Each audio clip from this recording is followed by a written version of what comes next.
Kisah diawali dengan diperlihatkannya sepasang kekasih yang sedang ingin tidur. Sang istri yang merupakan seorang suster bernama Martha sedang merasakan basah-basah di goanya dan meminta untuk segera digali oleh buung suaminya yang bernama Carlo. Tapi entah apa yang ada di benaknya, Carlo menolak ajakan istrinya yang begitu cantik dan sudah siap melakukan ritual di hadapannya. Martha yang sudah sangat basah itu pun akhirnya sudah tak tahan dan memutuskan pergi ke kamar mandi melakukan gali lubang secara mandiri.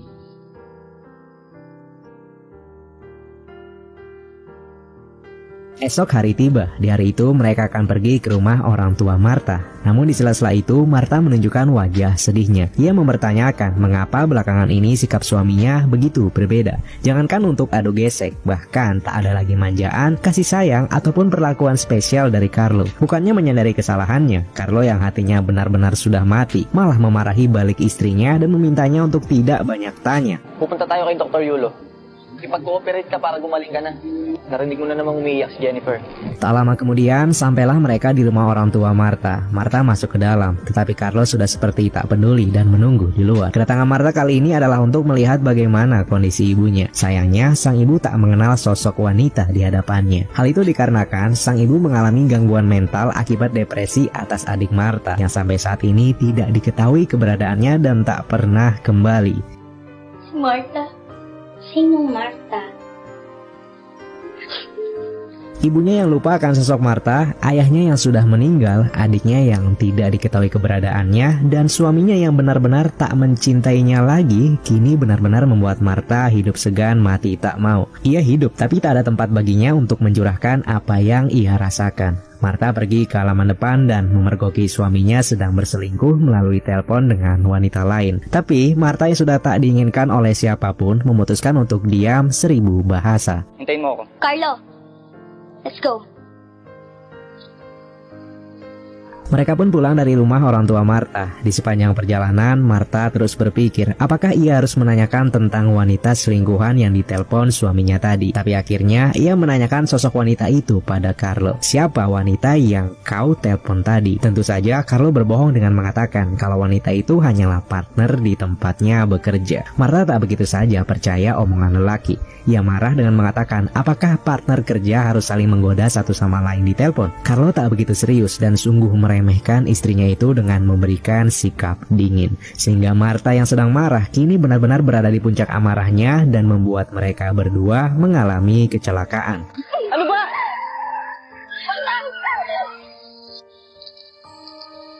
Entah apa yang terjadi, tiba-tiba saja Martha sedang berada di sebuah bus. Bus itu pun sampai di rumah sakit, di mana Martha yang merupakan seorang suster bertemu dengan Dr. Rose. Rose memerintahkan Martha untuk bertugas di sebuah pulau kecil, karena di sana tak ada tenaga kesehatan profesional.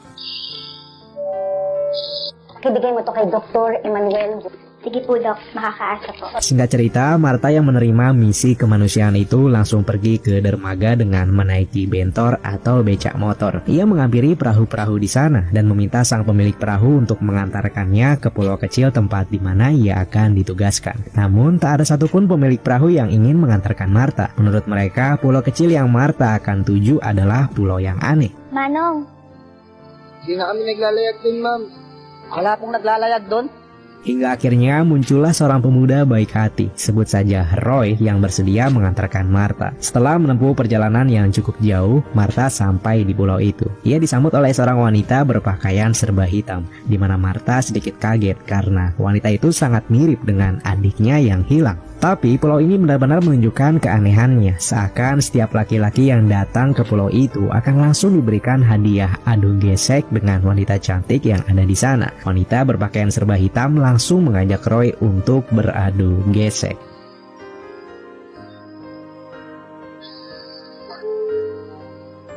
Martha tak ambil pusing dengan Roy yang mendapatkan sambutan kenikmatan. Ia langsung menghampiri supir ojol dan menuju sebuah klinik tempat ia ditugaskan. Selama perjalanan, ia melihat banyak orang menggunakan pakaian serba hitam seperti wanita yang menyambutnya tadi. Mereka lebih terlihat seperti sebuah aliran kepercayaan yang dianut oleh masyarakat di pulau itu. Sa pinaka-mom pinakamamahal na ama.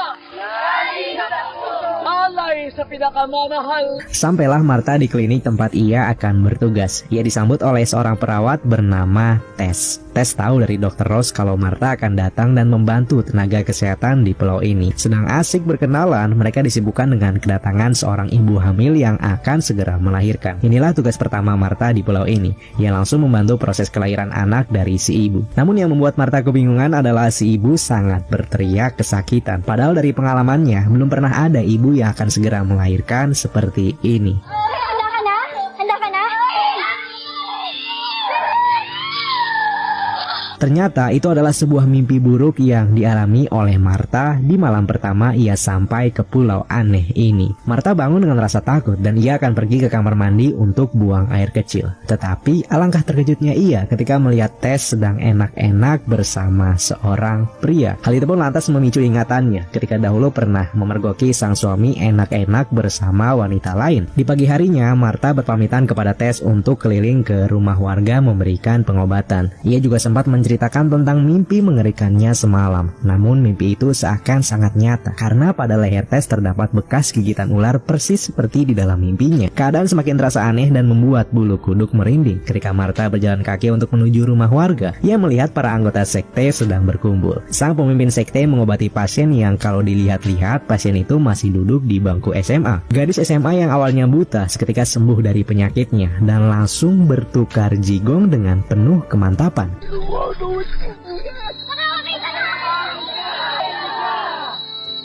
Marta jelas takut dan langsung berlari setelah melihat kegilaan tadi. Ia pun dikejar-kejar oleh para pengikut sekte dan bak pahlawan tiba-tiba si ojol yang kemarin langsung menghampirinya serta mengajaknya pergi. Merasa situasi sudah aman, ojol mengajak Marta ke pantai dan mengajaknya untuk berenang sekedar menikmati keindahan alam di pulau itu. Kini Marta melihat kalau hanya abang ojol lah yang bisa ia percaya di pulau ini. Mereka berdua berenang dan bersantai merasakan jernihnya air pantai. Di tengah-tengah itu si ojol yang sudah sangat tergoda dengan keindahan bodi Marta mencoba untuk menservisnya di dalam air. Tapi Marta menolaknya dengan halus karena tempat ini terlalu terbuka.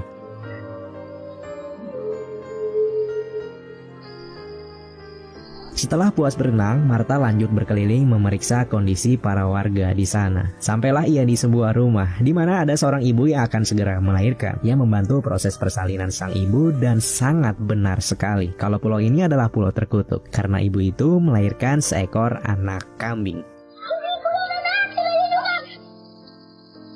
Berbagai keanehan demi keanehan terus terjadi, tapi Marta tetap memegang janji sucinya sebagai seorang suster untuk menjalankan misi kemanusiaan di pulau ini. Di tengah perjalanan, ia melihat sosok adiknya di tengah perkumpulan sekte dan mencoba untuk berbicara padanya. Ia mengikuti sekte yang membawa salah satu anggotanya yang meninggal hingga ke pinggir pantai. Di sana, lagi-lagi si pemimpin melakukan kegilaannya dengan bertukar jigong dengan si jasad. Entah beliau mendapat kekuatan gaib dari mana. Si jasad seketika bernyawa kembali. Bukod-bukod kami pada buhay Allah. Setelah itu, adiknya berbicara kepada Marta. Si adik langsung memperingati Marta bahwa pulau ini sangat aneh dan berbahaya. Marta tak seharusnya ada di sini, serta harus kembali ke pulau awal dia berasal. Di malam harinya, Marta yang bersiap untuk mandi memikirkan perkataan adiknya. Apakah ia harus kembali atau tetap berada di pulau ini? Secara mengejutkan, ketika ia melepas busananya, pacar Tess atau pacar dari rekan perawatnya di klinik menghampirinya dan memaksanya enak-enak. Marta mencoba untuk melawan, namun karena perlawanan itu menyebabkan dirinya pingsan. Kini lelaki kardus itu dengan bebas merasakan setiap titik dari keajaiban dunia milik Marta. Namun tak lama kemudian datanglah Tess yang mergoki aksi mereka serta mengira jika Marta telah selingkuh dengan kekasihnya.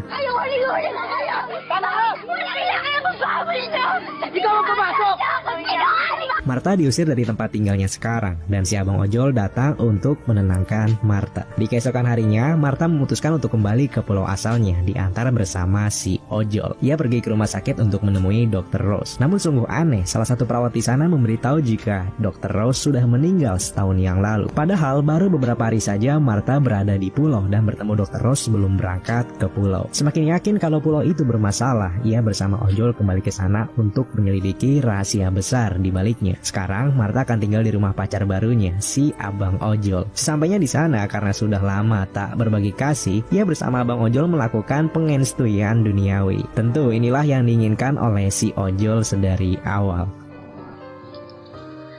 Mahal? Mahal, gising na.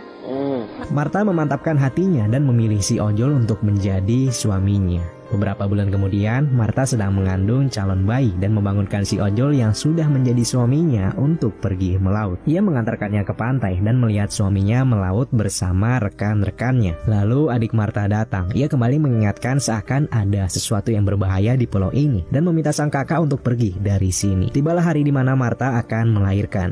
Karena sang suami sedang melaut, ia harus berurusan dengan perkumpulan sekte di sana. Ia kini sudah dalam posisi untuk melahirkan. Datanglah sang pemimpin yang bukannya membantu persalinan, namun ia malah menggali sumur Marta. Alhasil calon anak dari Marta harus meninggal saat itu juga. Kesakitan Marta tak henti sampai di situ. Setelah menghadapi kegilaan aliran sesat, ia mendapat kabar kalau suami dan rekan-rekannya tenggelam di laut serta meninggal.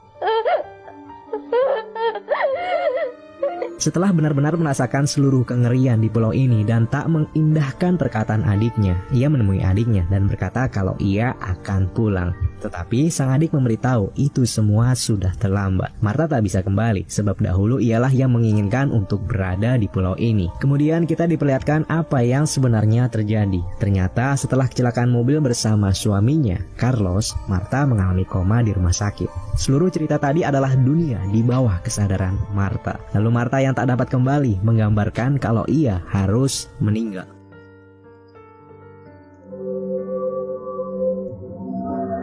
Itulah akhir dari Marta, sang wanita cantik yang dianugerahi dengan keindahan duniawi kesukaan lelaki. Pesan moral dari kisah Marta yang bisa kita petik adalah jangan pernah mengambil sebuah keputusan ketika sedang emosi. Karena keputusan yang dibuat ketika emosi hanyalah menghasilkan sesuatu yang buruk.